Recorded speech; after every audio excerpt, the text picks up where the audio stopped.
Hey everyone, so I thought I'd take a little drive in Gus the Bus-my 1971 Volkswagen camper van to a little place I hike in my neighborhood just a few blocks away. So yeah, here we go.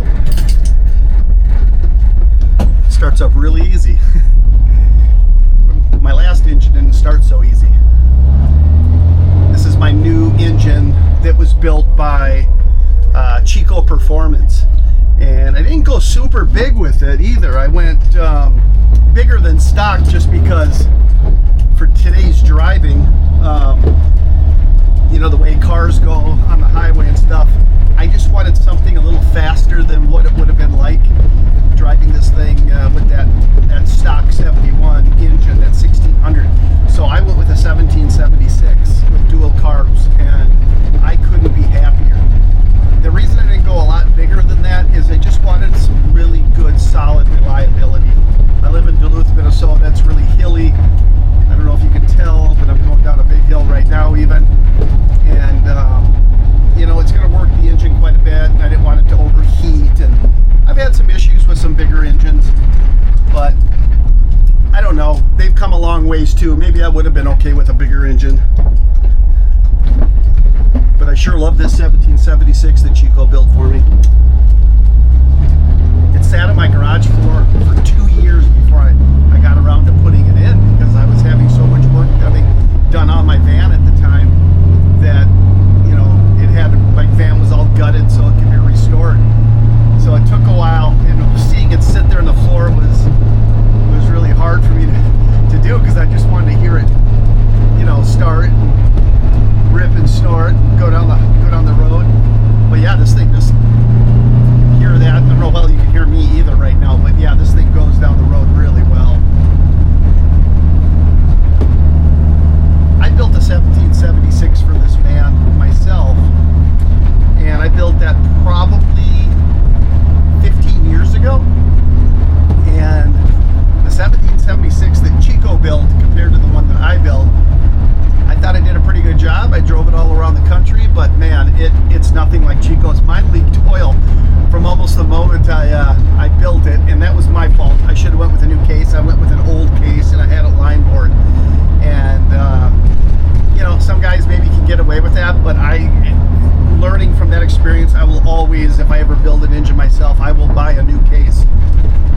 I mean, they can be expensive a little bit, you know, upwards of $1,000. Maybe I'm off. Maybe it's changed even since then, but since I've last looked, I should say. But you know, I just think that's the way to go. A new case. I line bored it, and I had to take a lot out to get it usable. And yeah, I paid the price. That engine leaked oil right away, and again, I just put oil in it, and I did get around the country a couple different times in that engine.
crime rate here, you know, when they talk about bad areas, is nothing like the bad areas down there.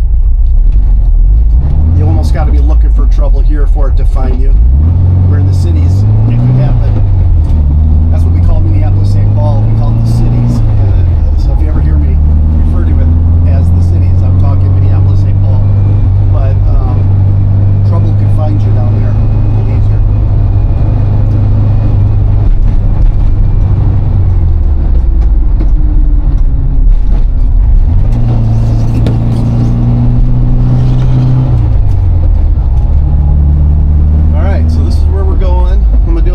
Back here, and yeah, it should be a good time. It's about 50 degrees out today in Duluth, which is pretty nice for up here.